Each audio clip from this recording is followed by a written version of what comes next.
Today's story takes place in Algeria and revolves around a girl who was nicknamed the Doll. Why was she called that?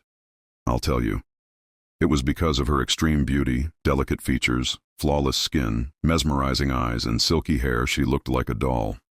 This wasn't a name I made up. It was actually mentioned in the case files at the prosecution in court. This nickname played a crucial role in uncovering the truth behind the case, which happened in 2011. The girl, named Suaire, was an orphan. Both her parents had passed away. She lived with her brother Samir and her sister Amina. At the time, Suaire was 23 years old. One day, she left the house and never returned. Her brother Samir noticed her absence and, as time passed, started searching for her. He asked her friends, classmates, and neighbors, but no one had seen her or knew where she had gone. Days turned into weeks, and 6 months passed. Samir assumed that his sister had run away. Perhaps she wanted to start a new life somewhere else.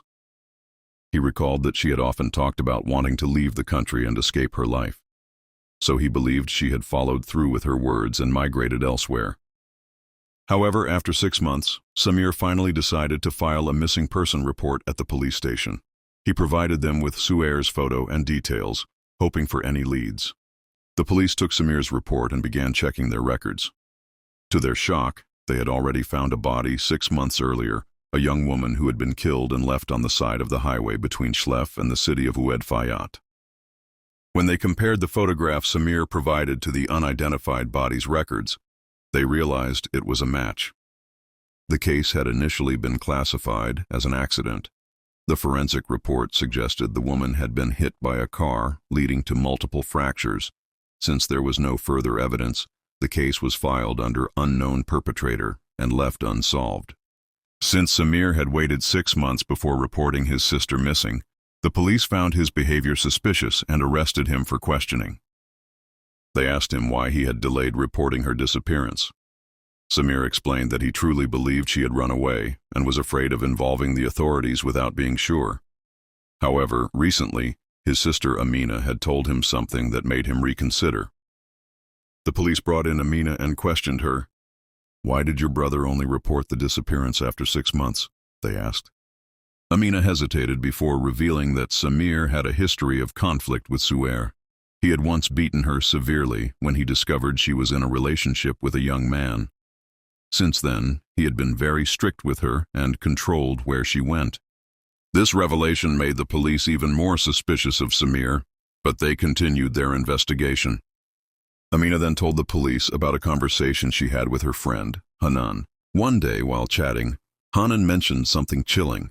She said she was talking to her boyfriend, Amin, when he casually mentioned that he had never seen a girl as beautiful as the Doll.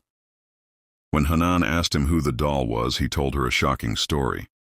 He said that one night he and his friends were in an apartment on the 7th floor, partying, when a girl they called the Doll got into an argument.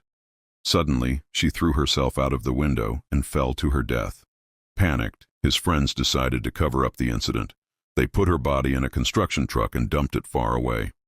When Amina heard this, she immediately thought of her missing sister. Suaire was also known as the Doll, and the timeline matched. Terrified, she told her brother Samir, who then decided to file the missing person report. The police tracked down Hanan's boyfriend, Amin, and arrested him. When they showed him Suaire's picture, he froze. At first, he denied knowing her, but eventually, he broke down and confessed that she was the girl who had fallen from the 7th floor. He revealed that Suaire had run away from home and contacted her boyfriend, Yassine, asking for help. Yassine called his friend Amir, who worked as a taxi driver and secretly dealt drugs. Amir picked up Suaire and took her to an apartment where she could stay temporarily. That night, Yassine, Amir, Amin, and Suaire were in the apartment. They were drinking and using drugs. At some point, Yassine stepped out to buy more supplies. When he returned, he heard a loud thud. Suaire had fallen from the balcony. The men panicked. Instead of calling the authorities, they decided to dispose of her body. They placed her in a truck used for transporting construction debris and dumped her body on a remote road.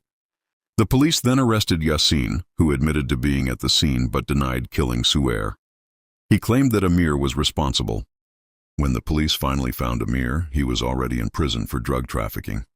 They brought him in for questioning, and he revealed the darkest part of the story. Amir claimed that Yasin had lied. He had not taken Suhair to the apartment to help her. Instead, he had sold her to Amir and Amin in exchange for drugs and money.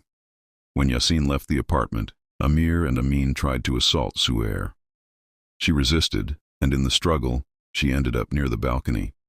In her desperation to escape, she either lost her balance or was pushed, falling to her death.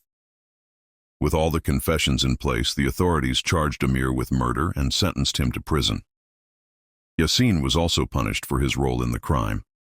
This tragic case revealed the horrifying reality of what happened to Suhair, the doll, and brought justice to her name after months of uncertainty.